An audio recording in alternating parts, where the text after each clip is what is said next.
What I've been trying to do, particularly with the virtuous prince, the young Henry, is to say, actually, we've all got him wrong. Right. We really do have to go back to that amazing moment of 1509, just coming up now, 500 years ago, on the 22nd of April, when Thomas More hails him as a second Christ. And we've got to imagine that this man was then a youth, under 18, is capable of making this impact. We've got to ask, why? How? Is it real? I think if Thomas More says it, I'm inclined to believe it. I don't think More was a lawyer. Are we talking about lawyers? More wants evidence.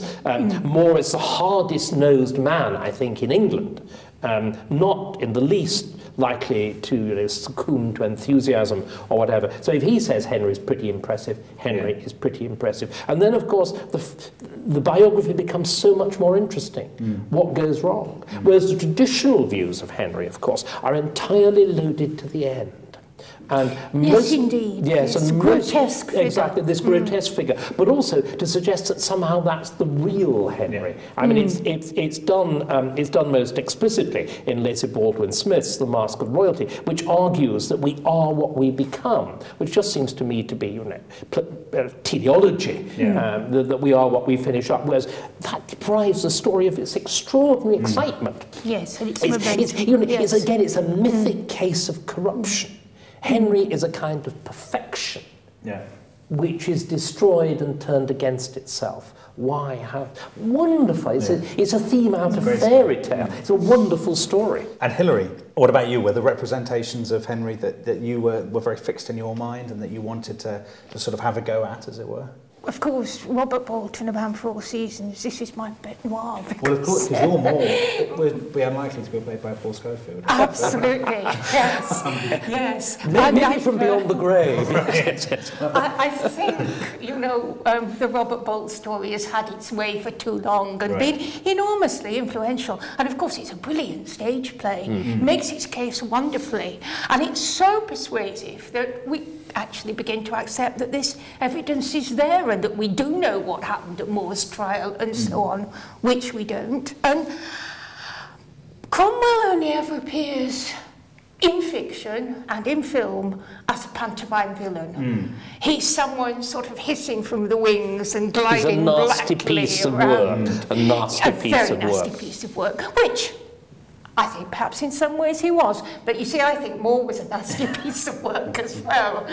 And I delighted in being able to pitch them against each other. They were worthy opponents, weren't they? Marius, in his biography, says, to me, Richard Marius gets closer to More than many writers. And he says that Thomas More and Cromwell were rather alike. He says they were both passionate individuals, fiercely repressed. And I find that very persuasive. And I've tried to capture some of that in the closing stages of my book, when they are head-to-head in a room very like this. When these characters come into your books, I mean, obviously the focus is on Henry, but when Wolsey or Cromwell or More come in, are you revising the established portrait of them, do you think, or you?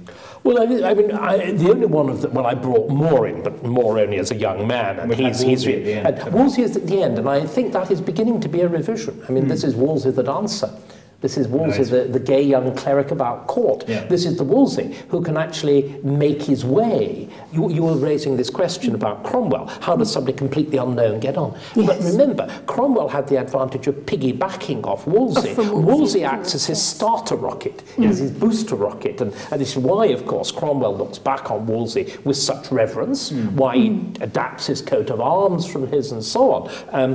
But Wolsey, I think, to understand him, we've again, and the early career is pretty mysterious and badly documented, but the point that I picked on is that he was a school teacher.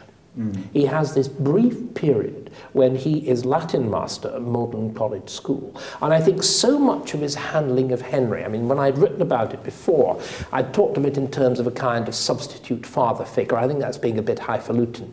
I think that you grasp much more what Wolsey was doing with Henry if you see him as a teacher.